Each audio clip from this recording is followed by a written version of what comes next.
Hello, this is Ray with Get Real Ray, a place and space for life and business tips from this creative soul to hopefully inspire you on your journey, or at the very least provide you with some laughs.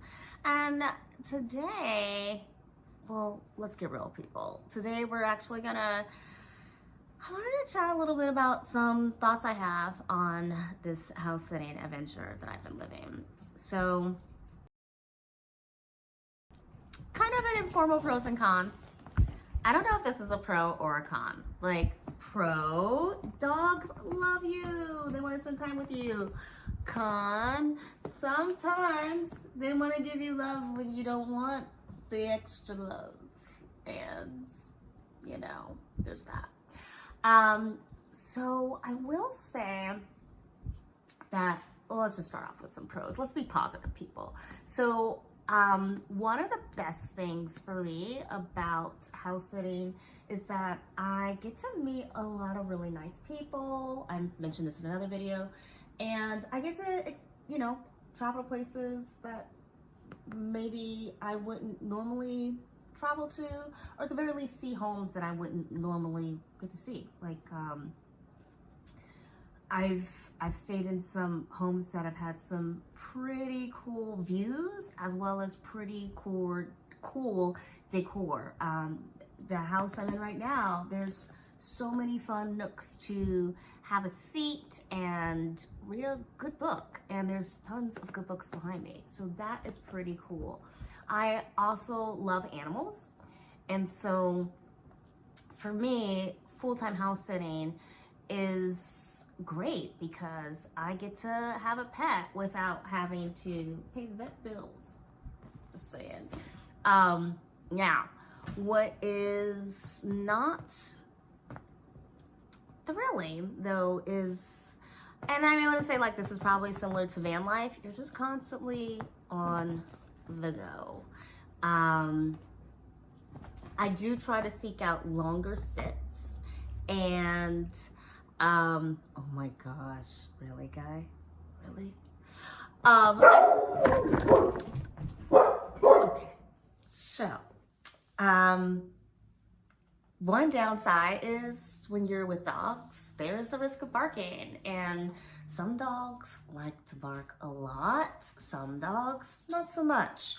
One thing I've noticed that a lot of dogs will bark when the delivery person comes, and if there's a delivery person, if the house is getting multiple shipments. I was at one house sit where literally there were at least 5 packages a day. I'm just like, what are you guys? Did you order a bunch of stuff before you went away, or are you traveling and ordering a bunch of stuff? Oh my God. I don't even know. I don't even know right now. You have been ignoring me, and now you want all my attention. Okay. Another thing is that, so yeah, I work online, and I need to be able to talk to people online. So sometimes the barking thing can be very disruptive. And you might be like, Ray, just do cats. Well, I had one house sit where both cats just kept crying every single time I was online. It was super, super annoying, and I just wound up being like, I can barely work. Extra work that I would have picked up to kind of help pay bills, I couldn't because these cats were just constantly crying, and it was messing up the recordings that these people needed. So that was really frustrating. That's not like necessarily the norm. I've done other house sits where the cats were super quiet, and it's just great. But those 2 kittens were just like, meow, meow, meow, meow. It was, oh, yeah. They had eaten, but it was just their thing. Whatever.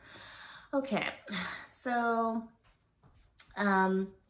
another pro that a lot of people too is that, hey, you don't have to pay rent. Woohoo! But if you are house sitting full time, then you have to figure out, are you only going to do house sits that are in areas where it's accessible to public transportation so that you can actually get to the house sit and then get to some kind of grocery store? I did do I have 2 different house sits where I did not have my car with me, and they were like, you need a car. And I'm like, no, I'll be fine. Just don't even worry about it. I will appear. And I did. I appeared. I took the bus to get to the house sit. There was nothing wrong with the bus. It just, took a little longer. But they were like, how are you going to get groceries? And I'm like, this is 2025. I will handle it. And I did handle it. I ordered some groceries online. However, it's limiting, because if I finish eating something faster than I expected to, then it's like, oh, okay, well, I either have to order enough to justify this delivery fee, or meet whatever their minimum is to not have a delivery fee, or, well, I pretty much ate everything I have, but I'm leaving tomorrow. So does it make sense to order another delivery? However, it's also not going to fill me up in order to just order takeout or something like that. Or maybe there's no takeout restaurant nearby that caters to my specific dietary preferences. And that's usually an issue for me, is finding restaurants nearby that are, vegan and have some gluten-free options. So yeah, that is a downside. Now, for a place where you can just, walk down the street and get your goods, that's great, but not everything is like that. A lot of times, walking down the street when it's raining outside or snowing outside, it's just not of interest. It's certainly not of interest to me. I do not like it. I love house sitting with dogs, but I do take into account the weather.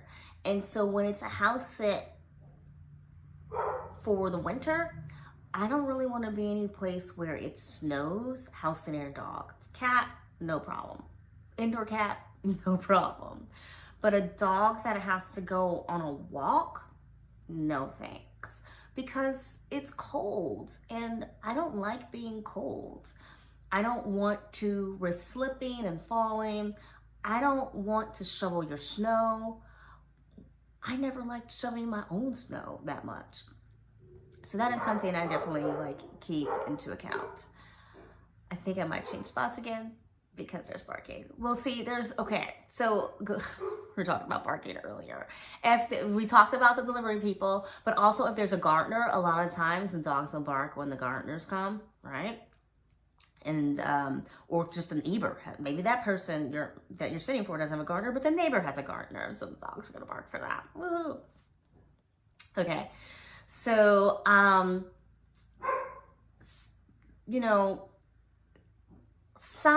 a lot of people will boast and post about, oh, this house sitter left me some delicious groceries and 2 bottles of wine. Apparently, France and just places in Europe, and I guess a lot of house owners will do that. I'm not going to say that that's the norm, though. There are plenty of house sits where they don't leave you anything special. I have had homeowners say, hey, would you like us to buy you some groceries since you're going to be coming? I know it's your first day here. For me, I feel like my dietary needs are so wacky that I don't want to stress people out by. So when I started, I'd be like, oh, just some tea would be great, or I've had people be like, well, do you eat nuts? Do you eat fruit? Do you eat chocolate? I'm like, well, yeah, I do. I love dark chocolate, right? Don't give me milk chocolate because I'm vegan. So I have had little gift baskets with treats like that.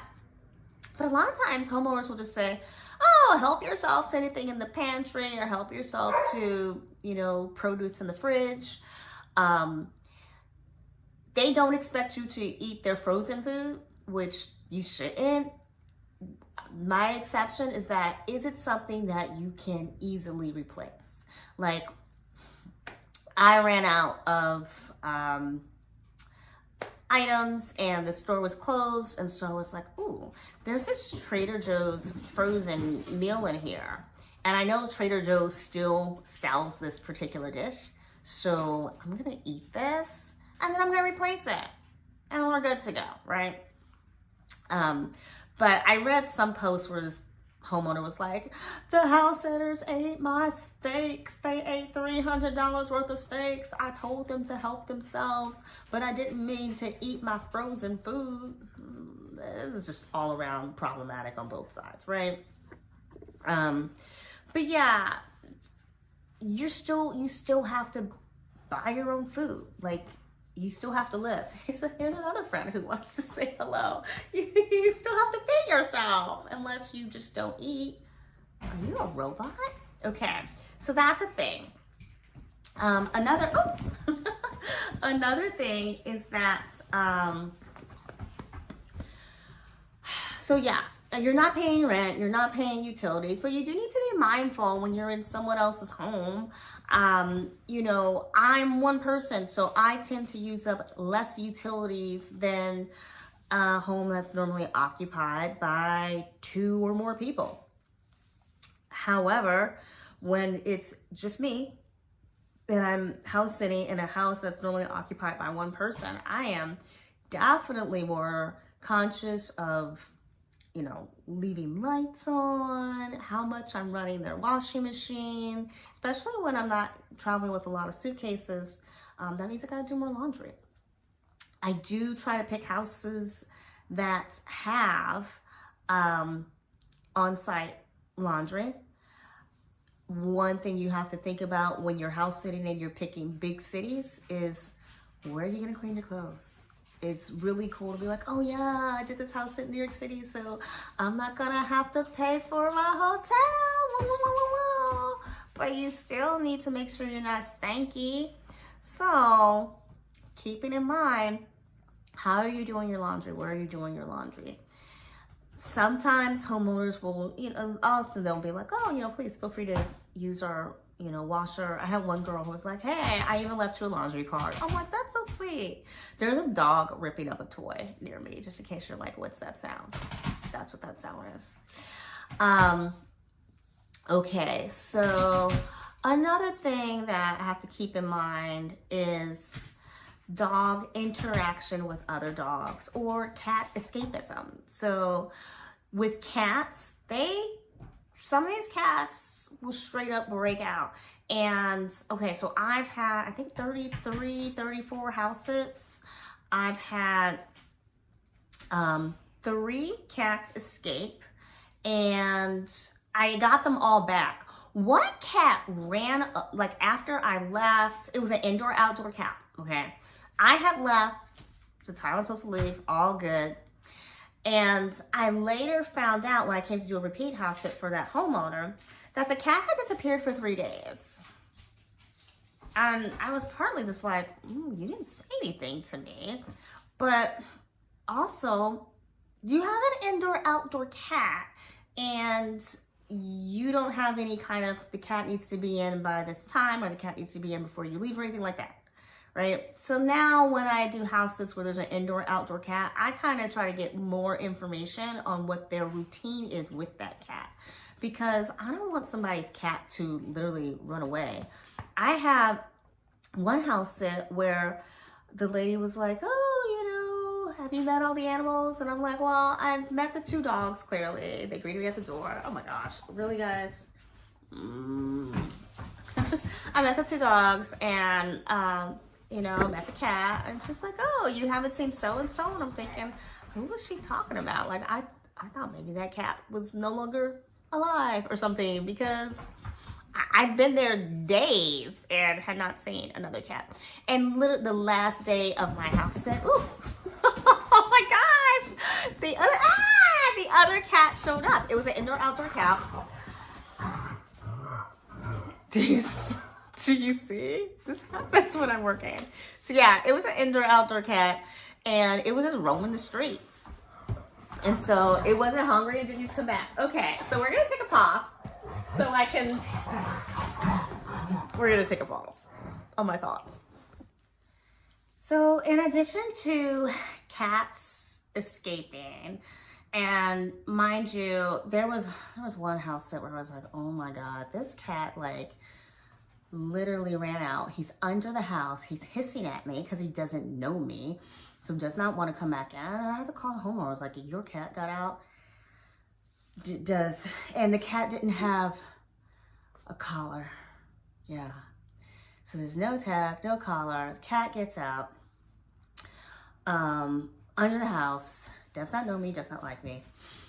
And so, you know, the homeowner was talking like on her Ring cam. She's like, hey Ray, I see the cat out front. You want to go open the door? I'm like, oh my God. And then I had to like open the door, but like try not to show me so that the cat wasn't like, who are you? So that was crazy. And it wound up working out, like wound up getting the cat back. But yeah, just there's that. Now with dogs, I love taking daily walks, but I am mindful if a listing says like, oh, my dog needs at least 2 walks a day or 3 miles a day or something crazy. I'm like, okay, I do have a life. So don't just you know, don't assume that a house sitter is just there to take care of your animal, because in that case you should have hired a professional like house sitter, right? But this is supposed to be like friends doing favors. So, you know, you're not going to ask your friend, hey, can you not work for an entire week and take care of my pet for me? I know you have a job, but just take the week off work like that. And if you do ask your friend that, what kind of friend are you? So anyway, yeah. So I am mindful of, you know, when I do dogs, is it an area where it's going to be easy to walk the dog? Is there somewhere place nearby? I'm not a big fan of going to dog parks just because I don't know how your dog is going to interact with other dogs, and your dog is newer to me. Now, in some cases where I can tell like the dogs really want to meet other dogs, then I will go ahead and do a dog park. I am going to just move spots because the gardener's here, so they're barking. Okay, so yeah, I just, what is saying? Dogs just be barking. See what happens? You lose your train of thought. Okay, so yeah. Anyway, cat escapism. Oh yes, picking locations where I can walk, you know, help a dog get social. So it wasn't until I started housing when I learned that for dogs, entertainment is literally being able to sniff around. It's not the walk itself. The walk is exercise for them, and you know, let them go peep and poop. But the walk is just exercise. Entertainment is literally being able to sniff around, right? It's like you walking into a new store or the home of your favorite celebrity, and you're like, ooh, what's that? Hey, what's that over there? Oh, that's so cool. Wow. Oh, that's interesting. Oh, that's weird. Oh, this is soft, right? So that's entertainment for them. So I realized how important it is for them to be able to get this kind of mental stimulation. And it does kind of make me sad when I can tell that like a dog does not get any kind of mental stimulation. I do house sit for a lot of retirees, and so sometimes I'll have homeowners say, oh, my dog just loves sleeping all day, being indoors, sleep. And I did have a homeowner give me 5 stars, but left me 4 stars for pet care. And I thought, that's really weird because I took really good care of her dog. But in her review, she was like, oh, my senior dog went on lots of long walks. I'm thinking, her senior dog, who she had told me her dog used to run marathons with her. Her senior dog would jump up and down when he saw me get the leash. And we would go outside, long walks, 15, 20 minutes. There was one day where we went for 30 minutes. Ooh. But I'm also fully capable, it was a tiny dog, so I'm fully capable of picking up a dog that I can tell is going to be tired on the way back or something. I'm not gonna let that limitation disrupt their ability to have some fun. Oh my goodness, it is now the gardener. Okay. I'm just trying to figure out, like, can I concentrate or do I need to move to another spot? Because I have got gardener and dog barking right now, which means you also probably have these things. Let me see what I can figure out. This homeowner also had her dog on some weird diet where, you know, the dog just like really did not want to eat. And if I mixed in a little bit of a crushed treat, that dog ate up all his food. Or if I mixed in a little bit of wet food, he was so happy. So it was kind of, you know how it is, like how kids will play that aunt or babysitter or whatever and just be like, I don't do that. And then it's like, well, I'll let you have a cookie after you finish your vegetables. They're like, okay, I'll eat all my vegetables, right? It's the same kind of thing, right? So the dog probably has one behavior with her, but with me, he was like, lady. So, I don't really know why. Also, she sent me some weird text message saying, hey, the landlord said that the neighbor called him saying the dog was barking like nonstop. And I was just like, what are you talking about? That's not happening. And then one dog just opened the door over here. That is kind of funny because I had this door closed. And he took his nose and like pried the door open so he could come up here to bark at the gardeners. That's special. Okay, so my other thoughts. Interrupted so many times with this video. I'm like, what is this video at this point? I am forgetting. Okay, so yeah, you do save some money on rent.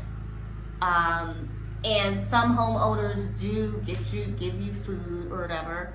But if you were raised with some sort of manners and decency, or you know what, let me back that up. That's not necessarily true, because what you don't know, you don't know. But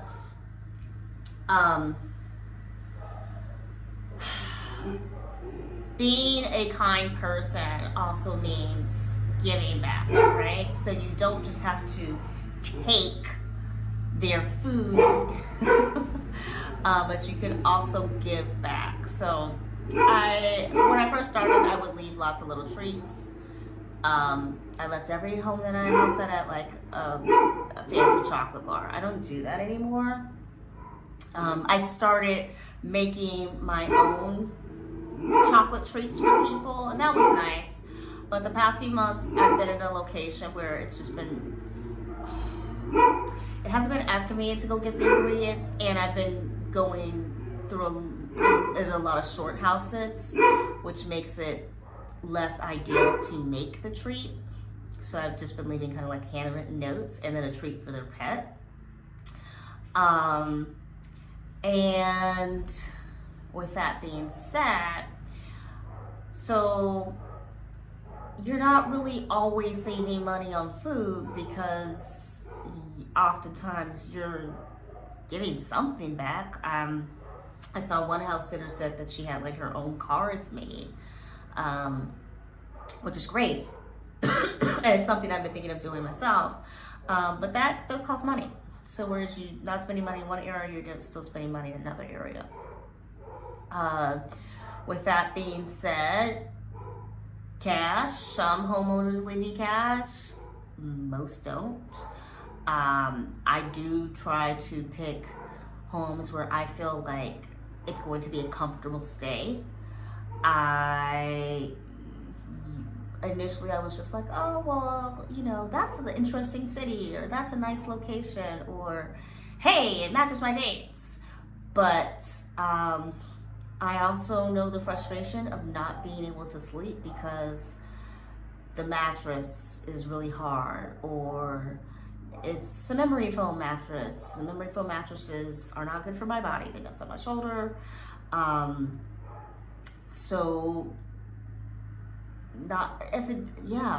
studying those pictures to try to figure out what's that bed going to be like, feel like.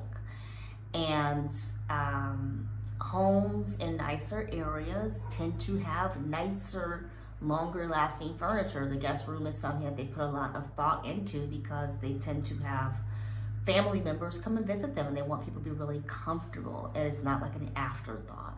So that's really important to me. I am spending money on storage, and I'm not loving that. So whereas, no, I'm not paying rent. So before, my rent was about, I think it was like $700, okay? But my storage is already $100, okay, that's $600. And then I worked from home, and I would only have to drive to go get groceries. Well, now I've got to drive to Housesitting, or I'm having to drive to get groceries more. And in some cases, I'm driving to a ferry to take the ferry to the Housesit. So I'm using the car more, I'm using more gas. This summer, I wound up having to buy flights. So we're just gonna go ahead and say that we said, look, storage is $100, and then the car, and also car repair, so just an extra like $200 set aside for car stuff that I would normally have to spend. So that's $300. Remember, the rent was like $700, so now we're at $300, so that's $400. Okay, and then in some areas the groceries cost more than what I would have normally had to spend. And I'm not taking myself out to dinner because just financially it's not in the budget.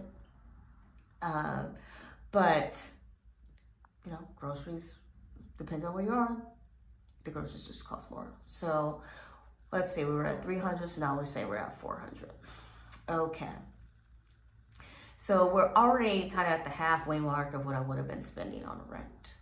Now, currently, I'm also paying for car storage. So there's my personal belongings in storage, and then there's car storage, which is completely separate. And that's $200 a month. And I'm so crying over that. So now we're at $600. What was rent? Rent was $700. Now we're at $600. Now, mind you, with rent, I didn't include the utilities, but for a moment, I had to bring my own Wi-Fi around with me, which was like $150 a month, because I was in locations, housing locations where either the Wi-Fi wasn't, the Wi-Fi just wasn't stable, and I work online, okay? So $600 plus that $150, $750. We've already exceeded the amount that I would have been paying in rent. Now, like I said, we include the utilities, so that's $700 plus another $200 in utilities, so let's say $900. Well, we're still at $750. It's just still living this house sitting lifestyle, yeah. And then in some areas, I've had to like kind of adjust my clothing. Like now suddenly I need hiking boots because there's no paved roads to take this dog for a walk on. Or the beach is really nice here. However, it's January and cold and water is seeping through my sneakers. So I need some kind of waterproof shoes, which I guess is gonna be those hiking boots because there's also like lots of rocks on this beach. So just little things like that. And it does add up. Now, I am not spending,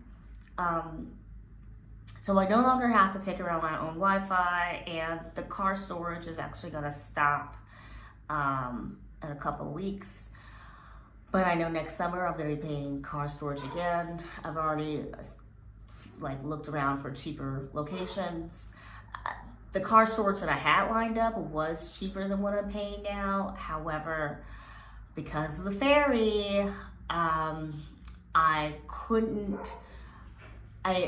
there was a delay with the ferry, and so I couldn't make it to the car storage facility on time, to my car in storage to pay the lower rate, and so now I wound up paying a higher rate because it was the facility that was just open and available. I don't even know if my car battery will work when I get back. I'm a little nervous about that. The other thing I will say is that my car is registered in a state where you are supposed to pay for car insurance regardless of whether or not the car is on the road, if you want your car registered for that state. So, paying for car insurance for a car that's not being driven is not ideal. And the car insurance company had told me I was supposed to get a lower rate while the car was in storage. And then they wound up canceling my car insurance because they couldn't, it's like this whole thing. But basically I was like, can you please tell me the lower rate so I can pay it? And they're like, oh, we can't get into your account. Wait, just wait. We're gonna fix that. Just wait. Oh, we canceled your insurance because you didn't pay us. I'm like, but I needed to know how much to pay you. And you told me to wait because you couldn't get into my account. What's going on? So anyway, I had to file a complaint, yay.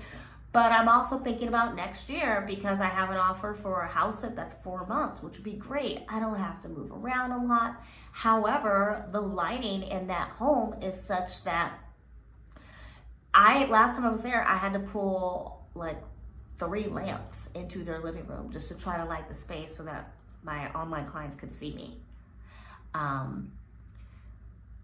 In my car, I have a light kit, but I'm not going to be bringing my car across country to this other house sit. So I'm trying to decide, like, is it worth it? Is it worth it having to arrange a whole bunch of lights in order to be seen? And the space is fine, but it's not the most comfortable. I mean, it's comfortable. However, it's not like other homes that I've been in where it's very comfortable. I mean, on this video, I've changed spots like 3 times or something like that. Additionally, the weather's not gonna be great. And part of my house sitting journey was to stay away from cold weather. I get to use their car, but it's kind of far from stuff. The location is far from a lot of things. And so do I really want to pay car insurance and car storage for a car that I'm not driving for 4 months? It's a lot. It's a lot to think about. I also have to make sure that I am being extra responsible caring for someone else's car for those 4 months in their home. And I know that, we'll just leave it at that. So with that being said,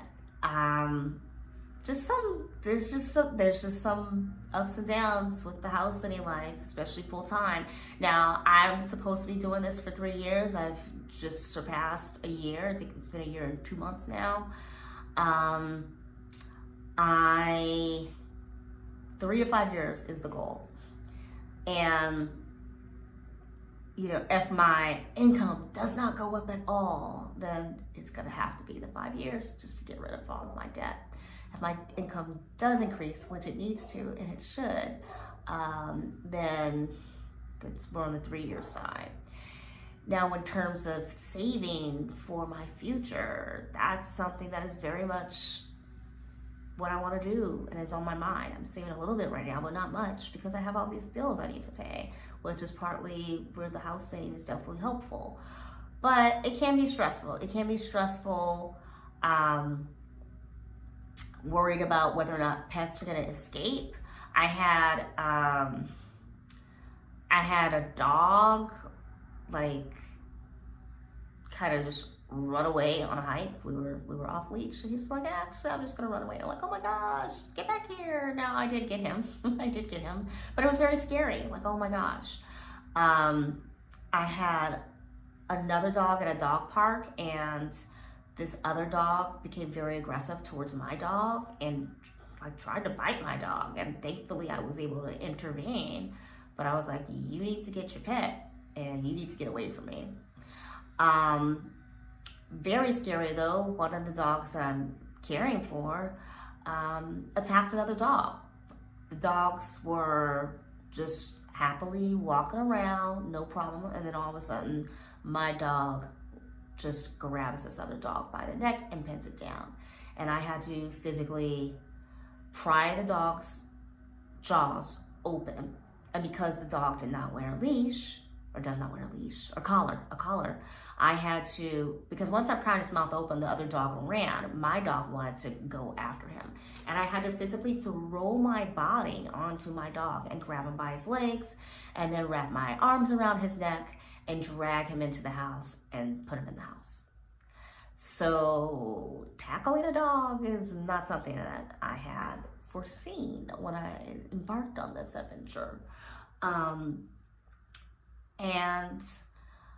I'm still shaken up by it. It's my fault. It's my fault because I invited the other dog to come over and play. And I was just thinking, the dog needs socialization. They're so bored. And that's one thing. I was talking about how, a lot of homeowners will say their dog is totally happy just sleeping all day. But actually that dog is bored. And letting them get some energy out by sniffing, by taking a walk. This is healthy for the dog.